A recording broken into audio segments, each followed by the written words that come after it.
Assalamualaikum teman-teman, seperti biasa sebelum mulai Mimin mendoakan semoga teman-teman semua selalu dalam keadaan sehat walafiat.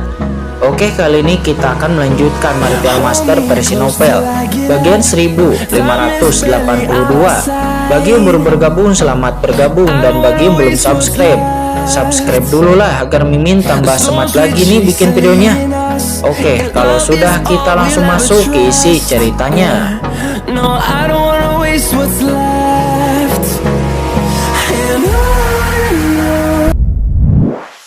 Dengan santai seperti itu, cepat ambilkan aku makanan lagi, jika tidak aku mungkin akan mati kelaparan, kata Pang Muling. Dia berbaring dan berkata sambil berbaring di tempat tidurnya, memperlihatkan lekuk tubuhnya yang sangat anggun. Apakah kamu tidak takut dengan praktisi kegelapan di ranah transendensi sebelumnya? Karena jika dia sampai melihatku, maka orang itu pasti akan menyerangku, dan mungkin orang itu juga akan menyerangmu, kata Qin-Chen. Dia berkata dengan ragu. Itu hanyalah sebuah ahli transenden. Gadis ini tidak akan takut, jangan khawatir, aku akan melindungimu, kata Pang Muling. Mendengar perkataan Pang Muling, Qin-Chen hanya tersenyum tipis. Namun Qin-Chen benar-benar tidak tahu apakah gadis ini berhati besar atau semacamnya. Namun tiba-tiba, seolah-olah memikirkan sesuatu, Qin-Chen berkata, ngomong-ngomong, Anda juga pasti memiliki konflik dengan ahli transenden berjanggut abu-abu sebelumnya kan? Saya melihat Anda telah menghindarinya satu sama lain sebelumnya, kata Qin-Chen. Apakah kamu bisa melihatnya, kata Pang Muling. Dia memandang Qin-Chen dengan heran. Mendengar itu Qin-Chen terdiam. Kamu sangat jelas sebelumnya, siapapun yang bukan idiot bisa melihatnya kan? Kata Qin-Chen. Ya, memang ada kesalahpahaman antara aku dan praktisi berjanggut abu-abu itu. Jadi, apakah kamu takut? Apa yang harus aku takuti? Gumam Qin-Chen. Namun Qin-Chen tidak menunggu gadis itu menyelesaikan kata-katanya. Qin-Chen lalu berjalan langsung ke samping, lalu mengeluarkan kaki domba dan mulai memanggang kaki domba tersebut. Dan segera bau barbeque pun langsung terhirup ke hidung Pang Muling. Wah, baunya enak sekali, kata Pang Muling. Dia pun segera datang ke sisi Qin-Chen dalam sekejap dan lalu melihat Qin-Chen menggulung kaki domba di tangannya. Kaki domba itu sekarang dipanggang hingga garing keemasan dengan minyak mengalir kemana-mana dan tampak sangat menggugah selera. Berikan padaku, cepat berikan padaku, kata Pang Muling. Dia buru-buru mengambil kaki domba dari tangan Qin-Chen dan lalu menggigitnya. Mulutnya penuh dengan minyak dan lidahnya dipenuhi dengan makanan lezat. Melihat itu Qin-Chen tersenyum. Dia baru saja membuat kaki domba panggang yang paling sederhana. Namun tiba-tiba Qin-Chen melirik ke arah wajah Pang Muling. Entah kenapa, dirinya selalu merasakan otot-otot di wajah Pang Muling bergerak aneh di saat dia sedang makan. Kenapa? Apakah kamu belum pernah melihat wanita cantik makan? Kata Pang Muling. Pang Muling tidak bisa menahan diri untuk tidak mendengus ketika dirinya melihat Qin-Chen yang sedang menatap dirinya. Mendengar itu Qin-Chen hanya bisa terdiam. Kamu sangat cantik dengan penampilanmu. Bagaimana kamu bisa mendapatkan kepercayaan diri seperti itu? Dia tersenyum, tetapi dia tidak memikirkan apapun tentang pihak lain. Dia hanya merasa bahwa Pang Muling ini tampaknya memiliki sebuah temperamen. Ayo, teruslah memanggang, kata Pang Muling. Dia berkata dengan penuh semangat sambil makan. Masakan Qin-Chen ini benar-benar sangat enak di mulutnya. Selanjutnya Qin-Chen terus memanggang kaki domba untuk Pang Muling. Harus dikatakan bahwa Pang Muling ini adalah seorang pencinta kuliner. Dia makan 10 kaki domba sebelum kemudian berhenti. Lalu Pang Muling berbaring di tempat tidur sebelum kemudian tertidur. Qin-Chen tersenyum pahit dan lalu menggelengkan kepalanya sebelum kemudian berjalan ke tempat pelatihan di gua terdekat dan mulai berkultivasi. Ketika praktisi transenden dari klan kegelapan itu datang, hati Qin-Chen seketika dipenuhi dengan rasa krisis. Meskipun tingkat kultivasi Qin-Chen telah membuat terobosan, namun Qin-Chen tidak dapat menjamin bahwa dirinya akan mampu untuk mengalahkan praktisi transendensi atau tidak. Di dalam gua, Qin-Chen duduk dan memasang penghalang. Lalu pedang karat misterius muncul di tangannya. Dan kemudian, dia mulai merasakan niat membunuh pada pedang karat misterius itu.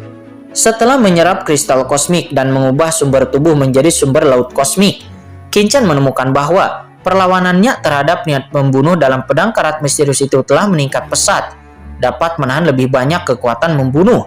Semua tujuan Qin Chen saat ini adalah untuk mengintegrasikan lebih banyak niat membunuh pedang karat misterius itu. Ini sangat sulit, niat membunuh dalam pedang karat misterius ini benar-benar menakutkan. Saat kultivasi Qin Chen meningkat, dia menjadi semakin sadar akan kengerian niat membunuh ini. Jika bukan karena dengan keterampilan pedang yang diajarkan oleh ibunya, dia mungkin tidak akan menyadarinya mampu mengintegrasikannya, niat membunuh yang mengerikan di dalam pedang karat misterius ini. Di saat mengintegrasikan niat membunuh, Qin Chen juga dengan panik menyerap energi dalam kristal kosmik kelas menengah. Hanya beberapa hal yang dapat ditingkatkan. Waktu pun dalam sekejap berlalu dan setengah bulan pun telah berlalu dalam sekejap mata.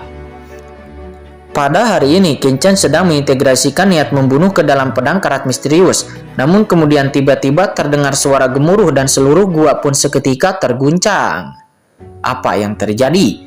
Kata Qin Chen pun tiba-tiba terbangun dari kultivasinya. Qin Chen tiba-tiba menyimpan pedang karat misterius dan juga menyimpan formasi pengekangannya. Kemudian Qin Chen dengan cepat berdiri dan bergegas menuju ke pintu masuk gua. Pada saat ini, Pang Muling juga bergegas keluar bersama Qin Chen. Di luar gua, segera setelah Qin Chen dan Pang Muling keluar, mereka melihat pusaran air besar di tengah pulau terapung bergetar dengan cepat. Dan pada saat yang sama, sebuah lorong kosong pun muncul darinya. Jika pusaran luar angkasa pada awalnya sangat menakutkan, dan siapapun yang masuk akan tercekik berkeping-keping, maka lorong kosong ini sangat lembut dan tidak ada rasa krisis sama sekali, dan tidak perlu khawatir akan tercekik. Alam rahasia Guiksu telah terbuka. Gumam Pang Muling. Melihat adegan ini, Pang Muling berkata dengan semangat. Pada saat ini, praktisi-praktisi kuat yang tak terhitung jumlahnya di seluruh pulau terapung yang melihat perubahan ini juga menjadi bersemangat. Karena mereka semua telah menunggu momen ini begitu lama, dan mereka hanya menunggu alam rahasia Guiksu terbuka. Dan sekarang, akhirnya alam rahasia Guiksu benar-benar telah terbuka. Ayo, cepat masuk. Banyak orang yang terkejut dan bergegas menuju pusaran di langit satu persatu. Boom, boom. Dalam sekejap, sosok-sosok yang tak terhitung jumlahnya melonjak ke langit. Qin Chen melirik ke gua-gua di tengah pulau terapung. Transendensi dari klan kegelapan di gua sebelumnya, tetapi sepertinya dia belum pernah melihatnya pergi. Jika orang itu masih di sini, dan Qin Chen bergegas dengan gegabah, mungkin saja orang itu akan mendapat melihat Qin Chen. Ayo, masuk juga. Di saat pikiran Qin Chen tenggelam, Pang Muling menarik Qin Chen untuk menuju pintu masuk dunia rahasia. Qin Chen ragu-ragu sejenak, tetapi masih mengikuti Pang Muling. Meskipun praktisi transenden dari klan kegelapan tampaknya belum memasuki dunia rahasia, tetapi sekarang dunia rahasia Guiksu telah dibuka. Semua orang telah bergegas menuju dunia rahasia dengan gila-gilaan. Oleh karena itu, Qin Chen pun segera ingin memasuki alam rahasia tersebut. Melesat, Qin Chen dan Pang Muling sangat cepat. Mereka berdua menyatu dengan kerumunan dan bergegas menuju pusaran air di tengah pulau terapung. Tetapi pada saat ini, Qin Chen tiba-tiba merasakan sesosok tiba-tiba bergegas ke arahnya tidak jauh dari sana. Sosok ini sepertinya menuju ke arahnya. Sosok ini memancarkan niat membunuh yang ganas. Dan saat berikutnya, Qin Chen tiba-tiba merasakan niat membunuh yang kuat yang datang ke arahnya.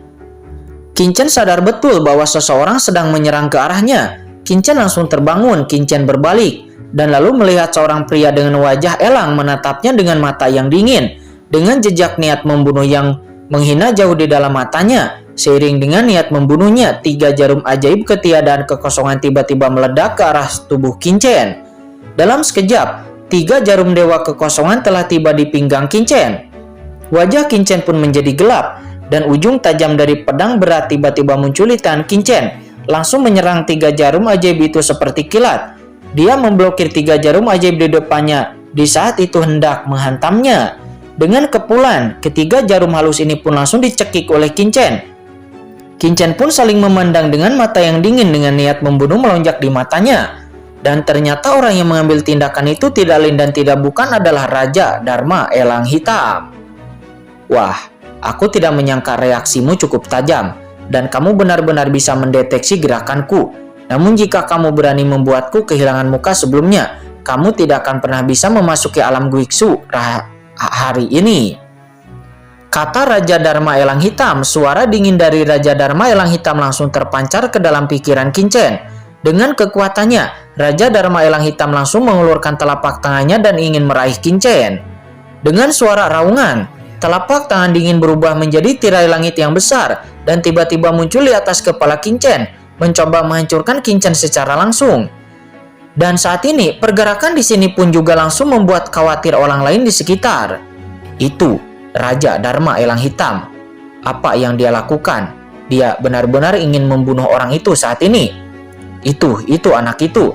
Pantas saja, anak itu sebelumnya pernah menyinggung Raja Dharma Elang Hitam karena batu awan asap hitam. Raja Dharma Elang Hitam bukanlah orang yang mudah untuk disinggung. Dia adalah pria yang akan membalas dendam setiap saat. Sayang sekali, menjadi sasaran Raja Elang Hitam sama seperti menjadi sasaran anjing gila. Diskusi-diskusi dari semua orang di sekitar pun terdengar. Mereka yang mengetahui keseluruhan ceritanya menggelengkan kepalanya karena menyesal. Hei, Raja Dharma Elang Hitam tertawa aneh, dan tangannya yang besar langsung menyentuh kepala Kincen dan ingin menamparnya dengan keras. Sebelumnya, karena kedatangan praktisi dari ranah transenden, yang membuat dirinya tidak berani mengambil tindakan gegabah kepada Kincen, karena dirinya takut menimbulkan sensasi dan akan menjadi sasaran dari praktisi transenden itu. Tetapi sekarang, alam rahasia Guiksu telah terbuka dan semua orang bergegas menuju alam rahasia, dan Raja Dharma Elang Hitam secara alami akan mengambil kesempatan ini. Sementara saat ini, para ahli transenden sangat ingin memasuki dunia rahasia Guiksu. Jadi bagaimana mereka bisa peduli dengan masalah sepele di sini antara dirinya dan Kincen? Oleh karena itu, sebelumnya dia telah diam-diam mengawasi gua Kincen, dan ketika dia melihat Kincen dan Pang Muling bergegas keluar, dirinya langsung menindaklanjuti dan menggunakan gerakan terkuatnya untuk bisa membunuh Kincen secara instan. "Kamu sedang mencari kematian," kata Kincen. Ketika Kincen melihat ini, matanya langsung menjadi sangat dingin. Sebelum Pang Muling dapat mengambil tindakan, Kincen telah mengacungkan pedang berat di tangannya untuk naik ke langit. Dan pedang berat itu benar-benar naik ke langit. Ujung pedang yang berat sepertinya mampu menembus langit.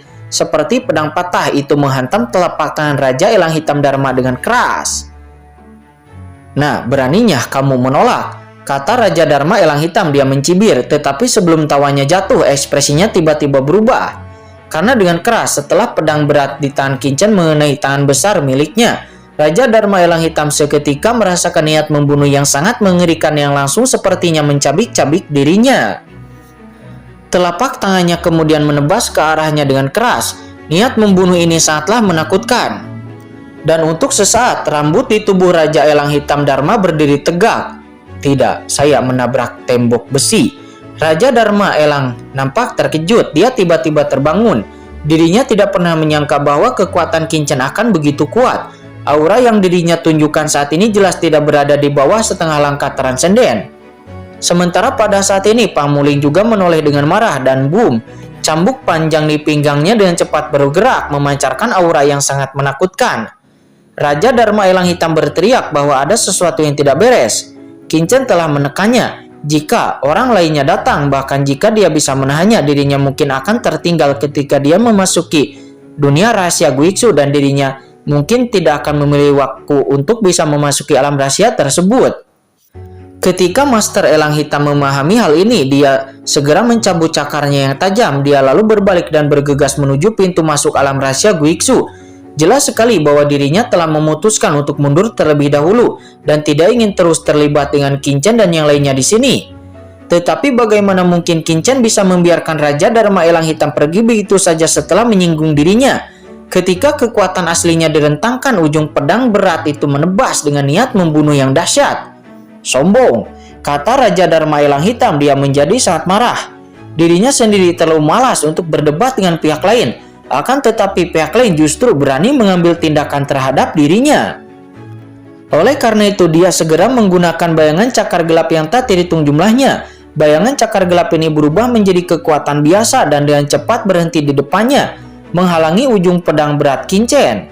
Pada saat yang sama, dia bergegas menuju pusaran air rahasia, berpikirlah untuk masuk ke dalamnya.